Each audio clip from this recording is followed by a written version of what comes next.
I'm going to begin, Sean Barsky. I just wanted to know sort of how you came aware of this particular story, and when you were aware of it, what made you think, right, this has to be my next movie? I saw a documentary in 2001 and was fascinated by the events surrounding Operation Anthropoid. And I started researching it, and from there kind of gathered material and then started to think, this looks like a script I'd like to write. So that was basically where it came from.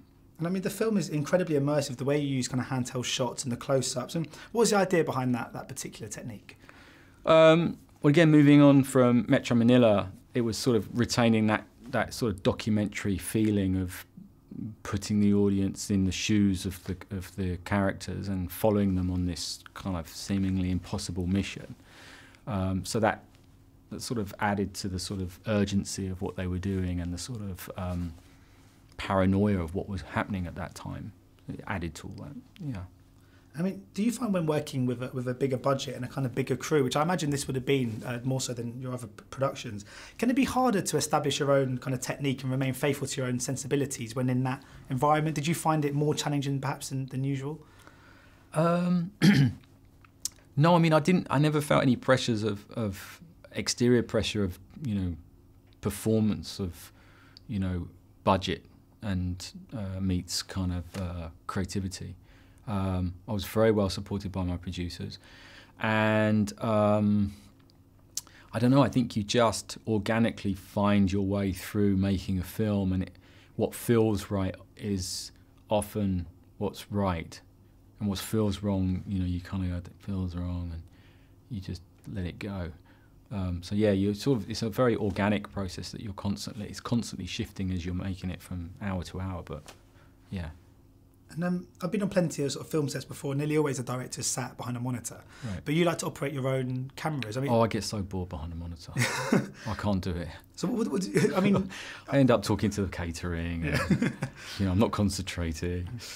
Or the journalist standing behind your shoulder. Yeah, I'll see. Yeah. And I'm just wondering though, because I've spoken already on the phone to Bill and to Toby as well in regards to this movie, and just met Cillian and Jamie, and everyone's so kind of positive and almost seem quite surprised by the fact that you operate your own camera. I mean, did you see it as being something quite rare? I mean, why do you like to be involved in that side of things? Well, I used to be a photographer, so I come from that side of it. And when you're doing pictures of people, you're adjusting the lights and you're telling the model where to stand and how to pose, and then you've got your camera and you're sort of shooting and you're working together. You're sort of, okay, that's great, move that arm that way, and you're sort of taking pictures. So it feels like a very sort of organic way of making a movie for me. In the same way, I've got a movie camera instead of a stills camera, and I'm saying, okay, great, let's do that line again, and then we're back here, and I might tweak a light, or we might just do something in between another take, or I might go, oh great, let's say that again. But it feels like it's very immediate for me, and doesn't really feel like it's two jobs. It feels like it's kind of one job. And your last film, Metro Manila, I mean, obviously it remained incredibly authentic to the culture you were depicting. They spoke in their native tongue. In this instance, you've gone for more of an international cast. I was just wondering what was the kind of decision, I guess, behind kind of just opting for British and Irish actors in this instance? Well, you know, it's a Czech story that's very well known in the Czech Republic, but nobody really knows about Operation Anthropoid outside of that country, and so I would love to have made it in the Czech language, but then you would have a Czech film that probably wouldn't travel as well. And I think the whole point was to show the world what happened there. And the best way to do that, I felt, was to present the Czech language as English. So that was the sort of thinking behind it.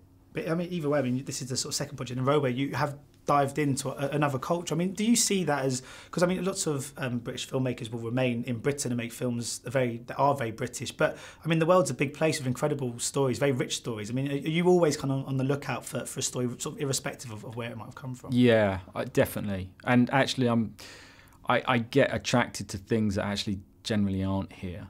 I mean, it's very rare that I'm developing or reading anything that's kind of English, you know, all based here.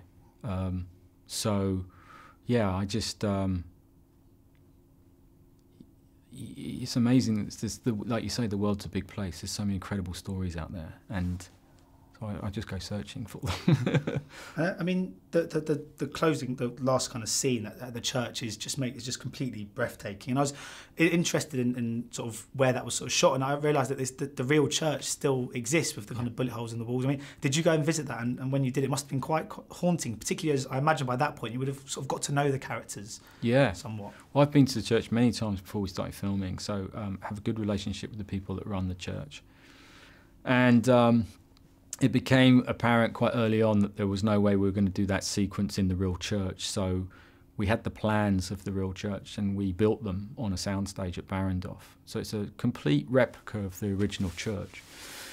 And we were able to go to the church and figure out where the grenades had gone off, and we were able to, speak to our special effects people and say, okay, well, 7 grenades went off here, and we were able to, replicate the sequence as we knew it. And also the Gestapo reports showed us where they died. Polka died here and Bublik died here. And so we were able to piece it all together. Toby is great. And I mean, Cillian and Jamie are obviously on the post and everything like that. Yeah. But when you make a movie and you've got the sort of smaller supporting roles, when they're left in the hands of people like Toby Jones, that must make such a huge difference to yourself and just the whole production. I think when you've got an audience willing Toby Jones to commit suicide, you know that you're doing something right in that respect, because there is a character that you don't want him to live. You care about him that much that you want him to take the cyanide and nothing bad happen to him after that, And I think that's a great testament to Toby and what he brings to the set, and he's just a wonderful actor, basically. Brilliant. Thanks so much for your time. Much appreciated. Ladies and gentlemen, you're watching Hey You Guys! Hey You Guys, huh? Hey You Guys. Is that from the Goonies? It is indeed, yeah. Nice. Hey You Guys!